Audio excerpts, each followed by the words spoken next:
The 1995 film version of Casper the Friendly Ghost, simply titled Casper, was a really big hit back in its day, and it's easy to forget or overlook because, I mean, unless a movie breaks every box office record imaginable or spawns a franchise worth like 10 movies or whatever, then it is kind of easy to forget its impact. And this is a movie, over 20 years old at this point. But in the year of its release, it was a really popular movie. It had very impressive box office numbers for the time, and lots of merchandising for it. Like, I remember at one point, everyone had this little, like, Casper puppet doll. Like, maybe it was like a McDonald's toy or something like that. Glow in the dark, if you remember that. I don't know. But also had a Saturday morning cartoon show based specifically off this movie. And seeing it as a kid, I saw it in theaters. I really enjoyed it, really loved it. Would at recess would quote all the funny lines to my friends, like "smellogram," whatever. But now, having seen it in adulthood a fair share of times, I feel with each viewing I appreciate the movie a little bit more. And I think little to no nostalgia required. This is an excellent film, and I think it's a special film that kind of rises above what we normally expect standard family-friendly fare to be. And I mean, if you're familiar at all in even the most minimal sense of Casper the Friendly Ghost, it's based off the Harvey comic strip and subsequent cartoon from that. And basic concept is Casper, he's a ghost, he's friendly, he tries to make friends, but whenever he does, people see that he's a ghost and like, ghost, and that's pretty much it. Same kind of concept with each little adventure to one degree or another. But this film, it definitely keeps true to that, but what it does, in almost like a quasi-serious way, it does kind of consider that this kind of life or afterlife would be kind of lonely for this poor Casper character, this ghost, and he wants a friend, and that's basically what the movie's about. Basic plot of it is, we have this evil, nasty woman played by Catherine Moriarty from Raging Bull, and her little sidekick, her accomplice in Eric Idle. She's inherited this estate from her dying father, who's taking residence of this estate is Casper and his three uncles, Fatso, Stretch, and Stinky. And she believes there to be hidden treasure in this mansion, which is condemned and very scary looking, and the whole talk of the town. And of course, when they go in, they find that there's ghosts there. They have to find a way to get rid of these ghosts, right? So they employ the aid of a parapsychologist played by Bill Pullman, who's bringing his daughter along with him, Kat, played by Christina Ricci. And this is all kind of at the mild suggestion and meddling of Casper, who catches wise to their kind of idea to exorcise these ghosts out of the house, and he sees this hard copy expose on the Harveys, and he sees Kat there, and he's smitten. So he wants to see her up close, basically, and make friends with her, basically. That's essentially what the plot of the movie is, and where I find the strength in the movie is definitely with the human side of characters, because it's really easy, especially at the time, to praise the special effects here. Like, we have these ghosts, like, they're right on the screen. They're these CGI animated ghosts, but they're, interacting with people, kind of a la Who Framed Roger Rabbit, something like that. And I think this was actually marks the first time that the CGI animated character was like a main character of a movie, so this movie has that distinction.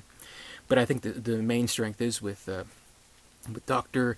Harvey and with Kat, where, and maybe just by kind of happenstance, having seen these movies both so close together, but actually kind of remind me a little bit of the Babadook, which they share actually similar themes when you think about a parent and a child and their complicated relationship, and how the parent isn't properly dealing with grief. So we have in this film the Bill Pullman character.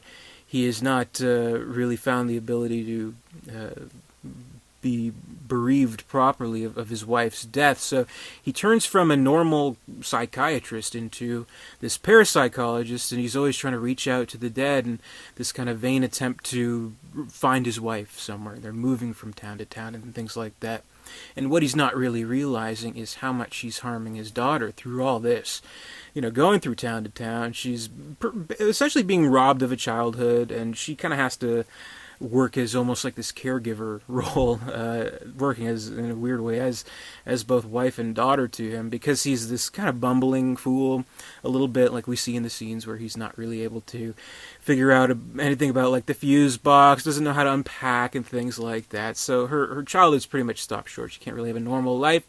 She's going from school to school, place to place, making no human contact, wandering the earth, almost as if she were a ghost. So what a perfect combination to be friends with, other than her and Casper, of course. So it's kind of a sweet relationship, I think, because they are so, like, not only like does her father become this parapsychologist, but there's like a whole aspect to the Casper backstory where his father became like this mad scientist and trying to bring the dead back to life after he died. So there's a lot of stuff like that, and I think one of the big strengths of this film is in that kind of taking this story kind of seriously. For one thing, I mean, it's a really funny movie. It's written by Sherry Stoner and Deanna Oliver, who are mainly known for Animaniacs, which is a very, fast-paced, joke-per-joke kind of program, where this has a similar kind of style to it.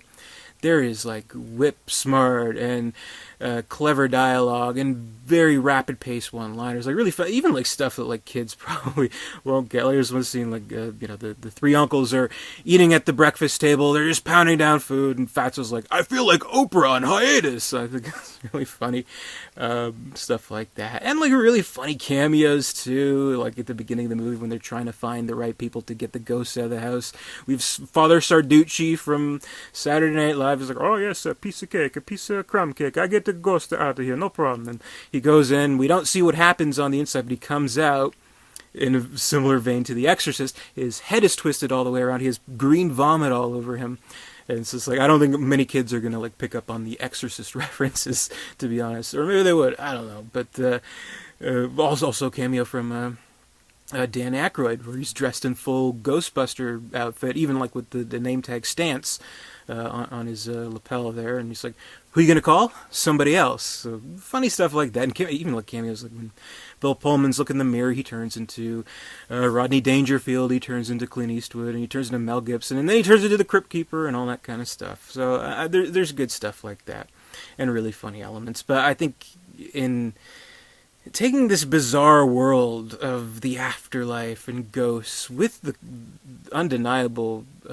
comic gifts to it, but taking it seriously in a way where, this is directed by Brad Silberling, who, if you know him, you'll know that, in his past as an up-and-coming director, he was in a relationship with an actress/model, Rebecca Schaefer, and she was tragically killed, and that would become kind of like death and loss would become kind of a theme of his work, like with City of Angels, and to an extremely autobiographical extent, Moonlight Mile, which is an excellent film, and with this. So we feel like this kind of silly stuff, this kind of cartoony stuff, is being taken seriously, and even in the most minimal kind of way.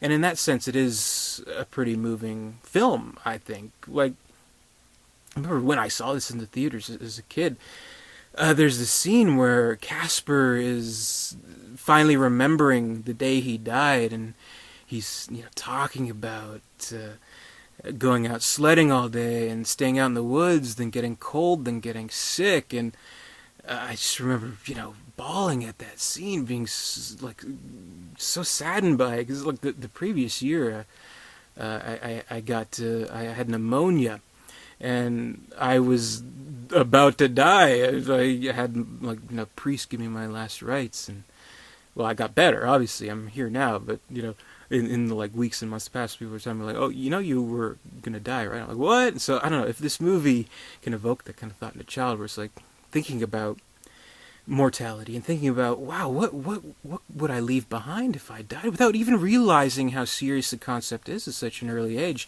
I think that's something that kind of treats a younger audience a little bit more seriously and with a little bit more respect. And so I greatly think that's one of the best aspects of the movie. I mean, it's hardly like a perfect, exceptionally written movie. That does come pretty close. Like, I mean, all the elements of the plot come in together quite well. if I can fault the movie for anything, it's the villain plot. That's the stupidest. Like, they're looking for gold and shit like that. And it's like, okay, who cares?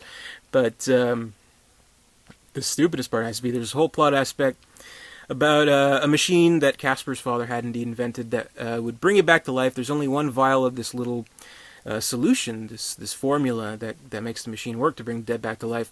So the two villains are like, okay, let's die and then go through the safe, which is locked, then get out the gold or treasure, whatever the fuck. They don't even know what the fuck it is. And then we bring ourselves back to life. Genius, right? Meanwhile, you have this formula that like is literally the answer to eternal life, and you're gonna use it to kill yourself and become a ghost and go through a wall and come back.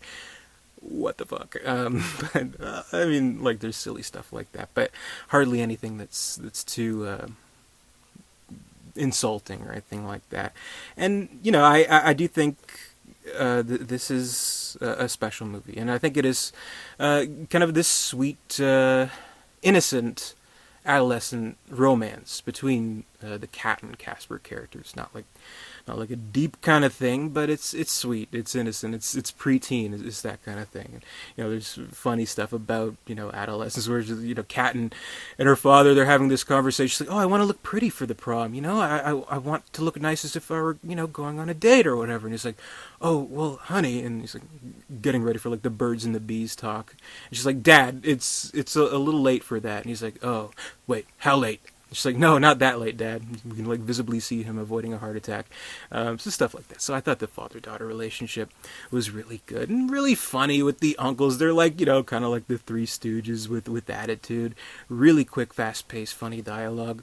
Really enchanting special effects, and a great movie, I think. It's more than family friendly. I think it's something for just about everybody. I love the movie. I think it's great. I think it's worthy of a Halloween watch. So if you haven't seen Casper, definitely check it out. It's truly great. So that's my review of Casper. What do you think below? Let me know if you had that puppet below. I want to know. But comment, rate, subscribe, all that good stuff. Visit dare237.com. And until next time, I'll see you later.